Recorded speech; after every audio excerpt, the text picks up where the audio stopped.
అనిపిస్తూ ఉంటారు, చూపిస్తూ ఉంటారు, కానీ గబుకుని సమయం వస్తుందనే విషయం తెలియదు. అది గురుదేవుడికి తెలుసు ఎప్పుడు ఎవరి చేసి చెప్పించాలో.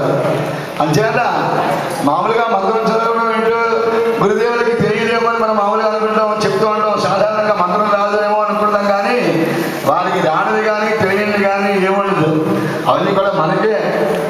అందుచేత అలాంటి జగన్మాత మరొక వాడు మీ అందరి ముందు కూడా నిల్చోబెట్టి వారు చెప్పినట్టుగా యాత్రలు వారితో కూడా చేసినటువంటి కార్యక్రమాల్లో ఒకరికి కార్యక్రమాన్ని కనిపిస్తూ ఉంటుంది.